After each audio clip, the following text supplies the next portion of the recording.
Good morning, this is 106.1 Radio Newquay. I'm Mark Chappell. It's Monday, the 20th of April, and we've been hearing this morning from Kim Conchie, the Chief Executive of Cornwall Chamber of Commerce.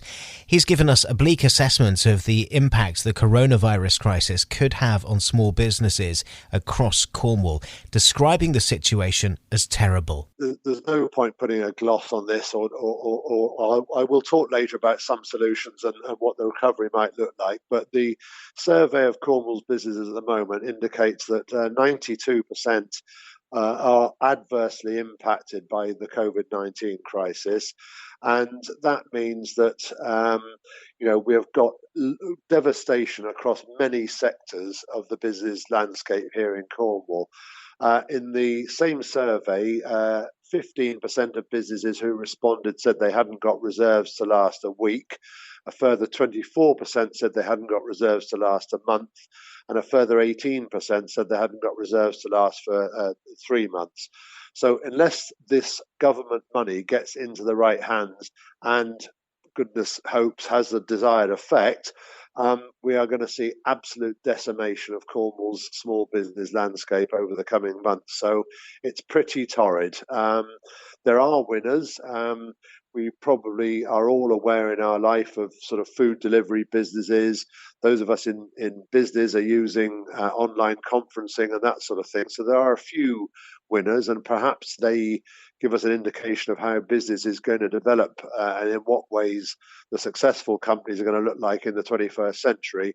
But I'm afraid for 92% of us at the moment, it's terrible, traumatic times. I mean, when you hear, as you mentioned there, a business that doesn't have enough money for the week, that's how stark it is. It's that simple. Unless they get cash, and cash is king, isn't it? Unless they get cash now, they're in trouble. Absolutely. It reminds us all what a hand-to-mouth existence running a small business in the UK is. And, for some of those micro businesses and sole traders, these government schemes have been an absolute lifesaver, and their ability to survive will depend entirely on how long this lockdown goes on. So it's an absolute, terrible situation. And in Cornwall, particularly, I sympathise with the hospitality sector. Many of those businesses that rely on our incomers in the summer months spend their money in the winter painting or getting broadband installed or new furniture installed or whatever, looking forward and hanging on by their fingertips for the Easter start of the holiday season. Of course, they've been completely deprived of that this year, and it is not difficult to put yourself in their shoes and say, my goodness me, that is a terrible situation to be in. And that's replicated thousands of times across Cornwall. The hospitality sector, we know the profit margins are tight anyway in that sector, and many businesses are run on a shoestring because they have to keep staffing costs low. That's where 0 hours contracts are commonplace. In terms of how many you think could go under, what's the figure there? Well, as I say, unless this government money has a desired effect, and unless we're out of this lockdown before the summer holidays starts, it could be devastation like we've never seen before, like more than any other recession. And I think it could be up to 40% of Cornwall's businesses across hospitality, retail, and other consumer-facing businesses will go to the wall, and that will take decades for us to recover that sort of ecosystem here. So, it's a much a factor now of how quickly the social isolation and distancing has an impact, and how soon the government feels that it's safe to start some releases. And I suspect it will be a staged release of the lockdown will happen. And I think when you're talking about the low margins in restaurant and cafe industries, for example, I think we'll see new ways of working. I think it's quite likely that restaurants will have a much shorter menu so that they don't get the food wastage that's been part of their business model in the past. And I think we'll see people being encouraged in the smarter restaurants to order what they want in advance, so that things are ordered and cooked to order. And I think that there'll be different ways of working, which will mean that staff numbers are reduced and wastage is reduced, and that will be the only way they can survive in a new world. But we will see there will be new ways of doing business which come from this crisis, unlike any previous recession or the dot-com bubble bursting or 9/11. All of those had a negative impact on business, but not in the comprehensive way that this crisis is doing so. Yeah, and you've also got big concerns about the retail sector. I mean, it's evident even before the lockdown that Newquay was struggling. We've lost a number of shops. There's big empty units in the town centre now. A number of them were formerly banks. And the one thing I hear time and time again when I speak to people is it's that the rents and the rates together are crippling for many businesses. And one person I spoke to last week said some of the rents on premises in UK are similar to London prices. What's the issue there?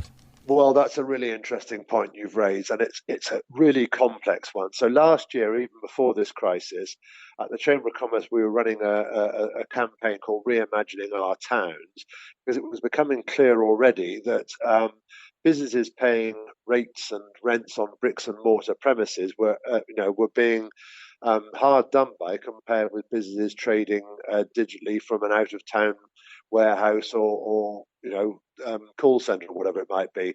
So that there was already an imbalance.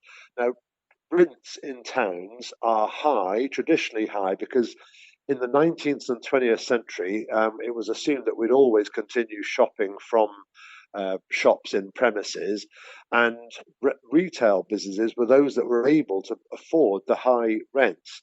Unfortunately, many premises in town centres are owned by insurance companies and absentee landlords, and they are valued on their books at the value of the last rent that was commanded by those premises. So that's why you see so many empty ones. They prefer to leave them empty, and then they can retain the value on their assets, on their balance sheet as the value of the last rent commanded. Now, retail and accelerated, unfortunately for those in that industry, accelerated by this crisis as we've become more and more used to buying more and more things online. This is going to accelerate the decline in traditional shopping and the ability of those businesses to pay high street rents and rates. So it's absolutely going to change what our towns look like. And worryingly for me, Mark, how they function. They've always been these very important community hubs where people connect with each other whilst they're shopping or in the pub or in the cafe or whatever it might be.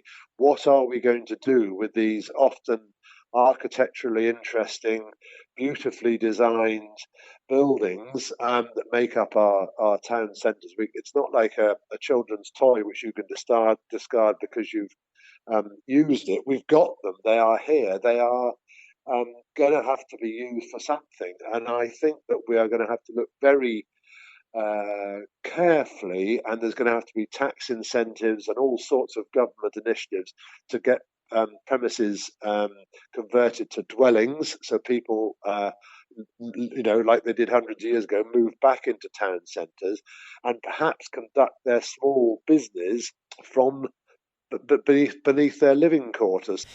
That's the Chief Executive of Cornwall Chamber of Commerce, Conchie, speaking to us here at Radio UK this morning.